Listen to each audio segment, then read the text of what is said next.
अभी तक घर क्यों नहीं आई? मैं सुबह से तुम लोगों का वेट कर रही हूँ। अम्मी फ़िलहाल तो ना मैं इस वक्त आपकी लिखवाई गई शराइत का नतीजा भुगत रही हूँ। आपको पता है मोहसिन कितना खफा है।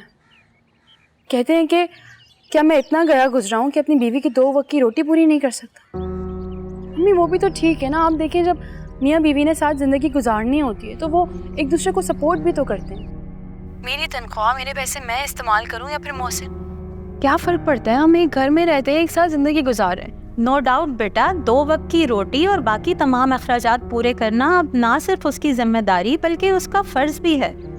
तो इस बात में इतना बुरा मनाने वाली क्या बात है? मुझे तो समझ नहीं आ रहा वो क्यों तुम्हें परेशान कर रहा है। पैसे मैं कमा के लाऊं या मोहसिन, आने तो इसी घर में थे ना अम्मी, क्या फ़र्क पड़ता है? आप मुझे तो समझ नहीं आ रहा कि इस शराइत का मकसद क्या था। तुम्हें पता है हमारे माशरे में कितनी ऐसी लड़कियां हैं जो सारी जिंदगी काम करती हैं लेकिन उन्हें अपनी तनख्वाह अपने शौहर या ससुरालियों के हाथ पे लाके रखनी पड़ती है, और उन बेचारियों को इतनी इजाज़त भी नहीं होती कि वो अपने कमाए हुए पैसे में से 4 पैसे अपने ऊपर खर्च कर लें। तुम्हारी कमाई पे सबसे ज़्यादा हक तुम्हारा है। मैंने कोई ऐसी गलत शर्त नहीं रखी। बेटा मोहसिन का गुस्सा बिल्कुल वक्ती है, तुम समझाओगी तो वो आहिस्ता आहिस्ता इस बात को समझ जाएगा। पता नहीं अम्मी आप क्या समझाना चाह रही, मुझे तो बस ये पता है कि ऐसी शर्तों से ना मर्दों को और मौका मिल जाता है औरत को टॉर्चर करने का। तो तुम क्या चाहती हो कि औरत हमेशा अपने हक से दस्तबरदार होती रहे और कभी भी अपने हक के लिए आवाज़ ना उठाए? फिलहाल मुझे बस ये पता है कि आपकी एक शर्त की वजह से ना मेरी ज़िंदगी की खूबसूरत लम्हे बर्बाद हो रहे हैं। जहाँ लड़कियों के नाज नखरे उठाए जाते हैं वहाँ सुबह से मुझे अपने बिल्स पे करने पड़ रहे हैं। सुबह नाश्ते का बिल भी मैंने खुद ही पे किया और पता नहीं कितने बिल मेरा इस तरह इंतज़ार कर रहे हैं।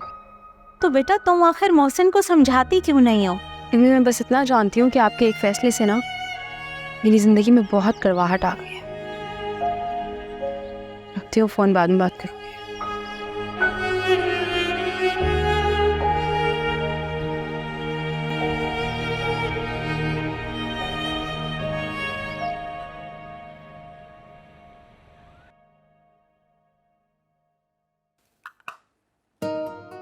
जी मैं कल फाइल सेंड कर दूंगा। ओके खुदा हाफ़िज़। आ गए आप? कैसे आप? कैसा रहा आपका दिन? Wow, you look stunning. Really? इतनी हसीन तो तुम शादी के दिन में नहीं लगी थी जितना आज तक। खैर तुम बोर तो नहीं हुई? हाँ थोड़ी सी हुई थी। चलो कोई बात नहीं, अब तुम्हारा ऑफिस भी शुरू हो गया तो हमारी टाइमिंग मैच करेगी तो तुम्हें ज़्यादा वक्त नहीं मिलेगा। मैं भी यही सोच रही थी कि जब मेरा काम शुरू हो जाएगा तो फिर मसरूफियात बढ़ जाएंगी। सब ठीक हो जाएगा। अच्छा ये बताओ क्या खाने का मूड है, चाइनीज़ या देसी? आई थिंक चाइनीज़ ठीक है। अरे वाह, इसका मतलब है कि हमारी पसंद मिलती है, अच्छी गुजर जाएगी ज़िंदगी।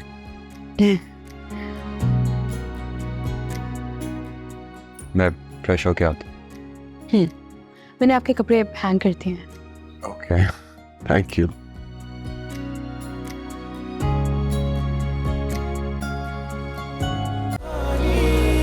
अपनी जुबानी हर चेहरा है